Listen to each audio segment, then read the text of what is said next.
recorded video. And okay, I'm doing this as a recorded video for YouTube, and I'm gonna do a live version for Facebook later on. But this is the IDB podcast, and let's see, what's today's date? I got to check. It's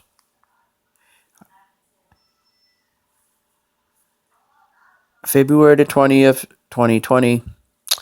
And I got to noticing when I watched these commercials for these candidates for president, I got to seeing where Bloomberg was basically affiliated with Barack Obama. Well, that I think that was obvious to a lot of people already. But the thing that got me before I get started, my name's Isaac David Bergman. That's why it's called the IDB podcast, and I do my episodes based on the dates so that means when you see the dates on it or hear the dates on it, you will know that that's the updated ones. But I started noticing the commercials, and when Barack was, or Obama, or however you want to call him, when he was doing, when they were doing the commercials and showing some speeches that he did when him and Bloomberg was affiliated with each other, come to find out there were people in the background looked very bored at what being there. Like, even though it was speeches about the teenagers and whatever else, you've probably seen the one where they're trying to link Obama with Mr. Bloomberg, and it turned out that when they linked them up, they said something about teen jobs and how they tried to help get teen jobs, and it's just different. What I didn't understand is, if these people are supposed to be there because they want to be there, why they look so bored?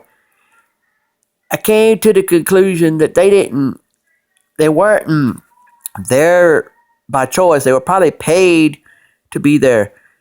You realize that there's probably people that get hired to probably do nothing but pay people to be at events. Now you say, do you know this for a fact? No, I don't know this for a fact, but I was just guessing that that's probably what they do. Hire people to probably be audience members in a venue that they don't want to be at, a place they don't want to go to. Now you say, well, how do you know this? Isaac, do you know this for a fact? No, but I kind of get my suspicion. Excuse me for all the hiccuping and sounds I'm making. But I got to the conclusion that I think that's what they're doing. Hiring people to basically be background folks and say that those background folks are a part of a rally or part of a campaign or some speech thing. And it's probably nothing to it. And Trump, I don't feel like he ever pays anybody to do this stuff. I believe they come genuinely because they love the man and that they respect him. But still, that don't give you no right to sit there and hire people to do that stuff. But, like they say, even Hollywood has a thing about subjects like that. To look good and to stay fit and young, a lot of the Hollywood elite take and do plastic surgeries. So the connection is that people aren't always looking the way that they look honestly, because Hollywood does facelifts and politicians probably hire folks to be fake backgrounds, real people. Fake backgrounds meaning the president's, like, okay, Barack Obama could have sat there and said, I was at this rally, and I did all this stuff. Well, I was at this rally, and I did all this stuff. I can't do it right. But anyway, he probably could have said he was at this place, that place, and did all this. And he could have probably hired people to stand behind him or sit in seats or whatever just to make him look good when he probably couldn't get all them people. I don't know. I could be wrong. But it just don't look right when some of them are there behind him looking like, well, I don't want to be here. Well, if you don't want to be there, then what was you doing there in the first place? See my point? You get where I'm going with this, folks? It just makes me wonder. Why? I could totally be wrong. And then what is the deal with people having this attitude where, yes, I know you don't like some of the things we like, But there's some folks take it to a whole nother level and get so mad about it, they want to cuss and fuss someone out just because they didn't like something someone else liked. And I'm telling you, if you don't like something I like, that's one thing. When you take that to the level of want to fuss or fight about it, come on now. I know people now that like gospel music and other people are complaining about it. They're complaining.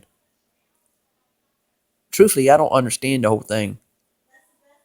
If you ask me, I think the best thing to do is if you don't like what someone's saying and doing, your best bet is just ignore them. Because, like, if you don't like what I'm doing, ignore me. If I'm doing right. If I'm doing wrong, you got a right to stand up and tell me, hey, you're wrong for this. Because I'd rather you complain about something I did that was wrong than something I did that was right. But that's just how people are. And if you know somebody in your life that's been taking advantage of you over and over, once you realize they're taking advantage of you, stop letting them, because all you're going to get out of it is more mess, more mess, more mess. And then you're going to get looked at like, why did you do this? Because I'm crazy enough to let this person take advantage of me. That's why. That's all it's ever been. And nobody ever thinks about all that. They just think about the fact that what they want and how they want it. Hold on. Hold on, folks.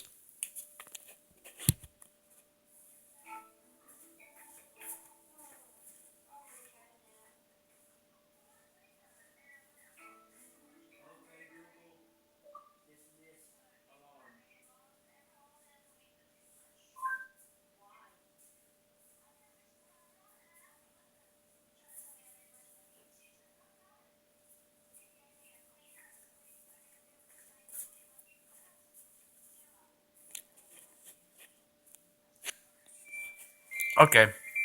Now, what I was trying to say was, I understand some people I had to dismiss an alarm clock in another part of where I live. But anyway, I understand some of y'all don't like what I like. I understand I don't like what you like. And I understand that what you call right is not exactly always right. What you call wrong is not always wrong. I understand all this, but can you please stop this mess where people sit there and go to fighting over it? Okay, there's that one. Then the one about if someone's taking advantage of you, once you realize they're taking advantage of you, stop letting them. Because all you're doing is letting people know that you don't give a care. You want people to take advantage of you. And I'm tired of hearing it. I've heard it how many times people tell me over and over, well, so-and-so done this to me.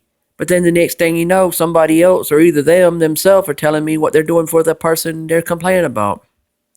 Me, I just say, look, if you don't like what someone's doing to you, once you realize what they're doing, drop them like a hot potato and pray for them. I don't mean drop them as in like don't care about them. Just don't let them keep on about it.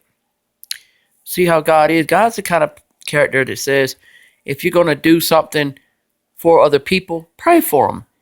Get them the help that they do really need and not the kind they want, because it's not going to get them nowhere.